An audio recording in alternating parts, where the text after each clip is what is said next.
Hey guys, கொடமிளகா பிடிக்காதவங்க கூட இந்த மாதிரி பச்சடி செஞ்சு சாப்பிட்டிங்கன்னா சூப்பர் டேஸ்ட்டாக இருக்கும். எங்கள் அம்மாவோட ரெசிபி தான் இது. ஃபஸ்ட்டு கொஞ்சமாக எண்ணெய் ஊற்றிக்கோங்க, ப்ரிஃபரபிளி நல்லெண்ணெய். கடுகு போட்டுக்கோங்க, உளுந்தப்பருப்பு போட்டுக்கோங்க, கொஞ்சம் சீரகம் போட்டுக்கோங்க.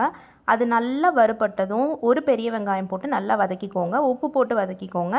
அப்புறம் ஒரு தக்காளி நல்லா மசிஞ்சதும் நான் குட்டி குட்டி குட்டியாக கேப்சிகம் நறுக்கி வச்சுருக்கேன். அது நல்லா ஆயிலில் ஃப்ரை ஆகணும், அப்போ தான் டேஸ்ட்டே. லைட்டாக சாம்பார் தூள், மஞ்சள் தூள், மல்லித்தூள், கொஞ்சமாக மிளகாத்தூள், இது எல்லாமே கொஞ்சம் கொஞ்சம் போட்டுக்கோங்க. இந்த அளவுக்கு மசாலா வதங்கினதும் கொஞ்சமாக புளித்தொல்லையும் ஆட் பண்ணிக்கோங்க. அதுக்கப்புறம் நல்லா வதக்கிட்டு கொஞ்சமாக தண்ணி விட்டு ஒரு 3 விசில் விட்டுக்கோங்க. சூப்பரான குடமிளகா பச்சடி ரெடி ஆகிடும். ஹைலைட்டே இனிமே தான். கொஞ்சமாக நீங்கள் தேங்காய் பூ ஆட் பண்ணிக்கோங்க, இது டேஸ்ட்டே வேறு லெவல் பண்ணும். லைட்டாக தண்ணியாக இருந்துச்சுன்னா திருப்ப அடுப்பில் வச்சு கொஞ்சம் சுண்ட வச்சுக்கோங்க.